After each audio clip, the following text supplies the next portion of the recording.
Salut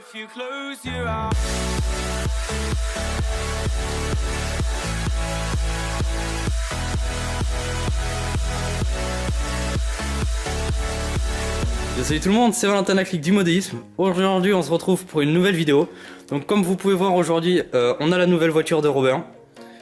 Donc on va vous faire un petit tour du matériel qu'on a pris. Donc en premier on a pris un servo Savox. Donc celui-là c'est le SC251 qui est en 12 kg de couple je crois. Donc ce qui est tout à fait, c'est le minimum pour du tout-terrain 8ème. Avec les pignons en métal. Donc ensuite on a pris un ensemble de radio Spectrum, donc la DX2E, donc qui est la même que sur Mallozy, et le récepteur donc qui est associé avec la radiocommande. Donc il y a le système AVC qui est inclus aussi avec la radio, donc qui permet de, donc il y a un gyro dans le récepteur et ça permet de rectifier les défauts de, par exemple quand on bouge ou quoi. Donc ensuite on a racheté un autre chargeur, on a pris un Turnigi, donc c'est comme c'est un chargeur normal, hein, il charge en 6 ampères jusqu'en 4S. Donc voilà, donc on le déballe après, on vous le montre. Donc ensuite on a pris quelques petits accessoires comme les rondelles rouges pour mettre par exemple au cerveau parce que la voiture va être rouge. Ensuite on a pris des prises gold en 6 mm pour les batteries.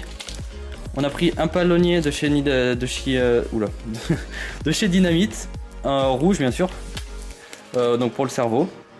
Donc ensuite on a pris, donc dans le combo il y avait le combo S-Run de chez Hobby-Wing, donc qui comporte le variateur et le moteur. Donc voilà, c'est un 2200 kV et le variateur c'est un 150 ampères. Donc ensuite on a pris deux batteries, il y en avait une déjà inclue dans le combo de la voiture, ce sont tous les deux des 5300 microampères en 4S et c'est des 60C. Donc les commandes ont été faites chez Wartel Shop, Flash RC, non, je dis une connerie, RC Team, ouais. RC Team et Hobby King pour le chargeur.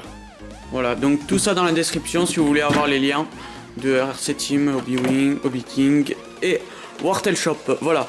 Donc on va vous montrer un peu comment on va la monter, donc on va faire le montage et on va faire le test aussi après quand on aura fini. Donc voilà, ensuite on va ouvrir le moteur et le variateur, donc Robin je te laisse le faire. Donc on va commencer par le moteur. Donc voilà le moteur S-Run, donc c'est le 4274 qui est en 1200 kV. Donc voilà le moteur, donc on voit bien le logo Hobby-Wing, donc c'est donc le S-Run. On passe au variateur de vitesse.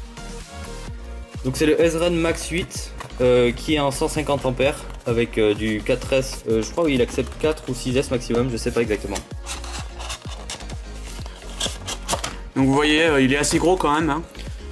Donc voilà le contenu de la boîte. Donc on a le variateur de chez Hobby-Wing qui est en 150 ampères. On a ici quelques pièces de rechange qui sont fournies déjà. Donc on a des condensateurs aussi, je crois, pour le protéger au cas où. J'espère que je dis pas de bêtises. On a une rallonge. Ici on a le boîtier de programmation qui va nous permettre par exemple de désactiver la marche arrière si on veut faire des courses, parce que c'est interdit en course d'avoir la marche arrière. Donc ensuite ici on a quelques autocollants Hobby-Wing. C'est plutôt sympa, ils sont plutôt stylés en plus.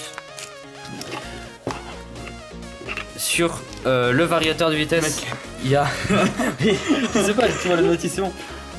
Sur le variateur de vitesse, il y a deux prises DIN que nous on va remplacer, on va les enlever, on va mettre deux prises Gold dans 6 mm qu'on vous a présenté juste avant. La notice comme tout à l'heure. Yes.